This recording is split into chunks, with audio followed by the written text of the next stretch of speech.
All right, here's how to adapt your program to mixed groups. All right, so let's say you're running a high school PE class or a group training or whatever, and you have different season athletes all working out together. Some are off season, some are in season, and some are even the day before a game, or so let's say even on game day if your class falls on the day they have a game.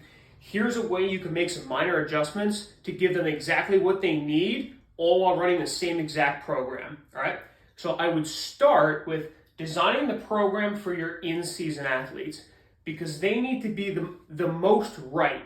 Off season, if they're a little sore, you do a little too much or a little too little, they have time to adjust because they're not playing anytime soon, right? And then the game day is always going to be an adjustment off your regular in-season training. So I would start here. So prescribe your exercises and your volume for your in-season group. All right, for example, let's say we have a front squat, 2 sets of 3 at 80%. You warm up to that, you have 2 work sets.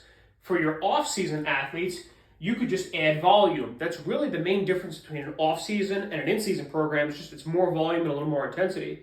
So in this case, we'll just double the reps. Instead of 2 sets of 3, it's 2 sets of 6.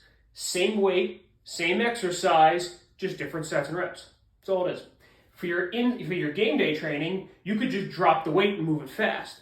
The same 2 sets of 3, just lighter at about 60 to 70%, your call, right? So now each group is doing the same exercise with roughly the same weight. They just need to know which sets and reps they're doing, right? But this way, everybody gets the same exact thing.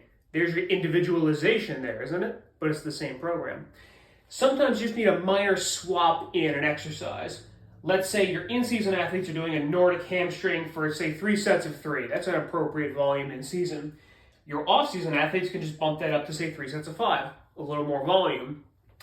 For your game day athletes, you may switch that to a less time under tension or less eccentric stress, but the same posterior exercise, right? So in this case, less of a hamstring dominant, a little more glute focused, single leg hip bridge. That's not going to make them sore, but it's a way to get some posterior work in.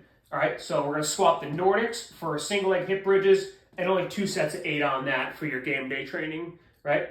So it's the same program, the same thing, just with some minor adjustments along the way. Now you have off-season, in-season, and even game day athletes all doing the same program at the same time, just with some minor adjustments, all right? So that's how you take a program for mixed groups and individualize it for exactly their needs.